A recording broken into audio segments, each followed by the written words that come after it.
suivi un peu cette saison. Bonsoir à toutes et à tous. C'est pas très facile à Rafat de répondre à cette question. On va tout résumer, essayer de résumer en un mot. Moi, ce que j'ai envie de dire, c'est qu'il faudrait que cette année, ce soit une année de plaisir. Je crois que vous qui êtes abonnés pour la plupart depuis de nombreuses années, moi-même aussi, vous savez, qui suis club depuis pas mal de temps, je pense qu'on a tous besoin de trouver du plaisir à voir notre équipe évoluer, à voir notre club évoluer. Alors c'est vrai que quand on voit cette nouvelle salle Equinox, la plupart d'entre vous ont pu participer à la visite. J'ai entendu tout à l'heure, j'ai entendu dire qu'effectivement ça vous a plu. On est tous évidemment extrêmement impatients de rentrer dans ces nouveaux locaux. Pour nous, c'est une étape évidemment tout à fait historique dans l'évolution de notre club. Je pense qu'on aura tous aussi un petit pincement au cœur de partir d'ici. J'ai bien compris aussi dans l'attribution des places de chacun qu'on était tous très attachés à la place qu'on avait aujourd'hui. J'en entends sourire, ça me fait plaisir, qu'on avait aujourd'hui dans cette salle. Et évidemment, ça n'était pas possible pour nous d'assurer que tout le monde soit exactement à la même place l'année prochaine. Néanmoins, il ne faut pas que ce détail, parce que toutes les places sont bonnes, vous l'avez vu, il ne faut pas que ce détail gâche notre plaisir au titre de l'année prochaine.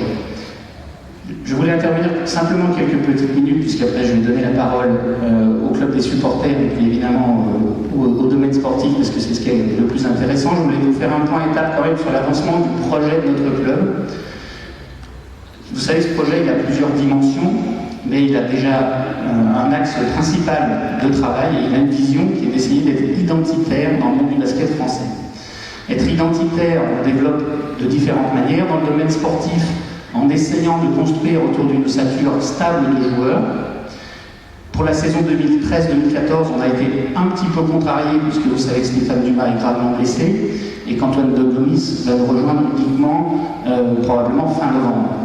Néanmoins, avec ces deux joueurs-là, on a une ossature de 5 joueurs qu'on a conservés l'année dernière, et on va essayer de continuer à construire autour de joueurs qui vont s'engager avec notre club sur plusieurs années. L'autre axe de développement sportif identitaire, c'est notre école des meneurs. Vous savez qu'on a décidé de spécialiser le centre de formation de la JL sur un poste de jeu qui concerne les meneurs et arrières. Il faut savoir qu'on va communiquer à partir de mi-septembre sur l'avancement de ce projet, puisque des gens dans l'ombre ont beaucoup travaillé sous le pilotage de Christian Dio, accompagnés évidemment de Frédéric Sarr, Gérald Simon, Jean-Luc Tissot, Pierre Murtin, et également Ludovic Toinard, en compagnie aussi de la section amateur avec Nicolas Froisy. Ces personnes-là ont travaillé sur l'établissement d'un cahier des charges et d'un programme de travail pour essayer que l'on puisse ici à Bourg être reconnu nationalement au niveau de la spécificité, de la capacité à former des meneurs de jeu et donc de prendre le contre-pied de ce qui se pratique actuellement dans le monde du sport professionnel, c'est-à-dire de chercher toujours des joueurs forcément plus grands. C'est une dimension sur laquelle je veux prendre quand même une minute, parce que si vous voulez, logiquement, si on arrête de segmenter systématiquement la sélection de jeunes joueurs par la taille, on doit pouvoir augmenter la probabilité d'avoir des joueurs du bassin de Bourg ou du département issus de cette région-là qui rejoignent notre club et qui demain, je l'espère, deviendront professionnels ou des joueurs de bon niveau.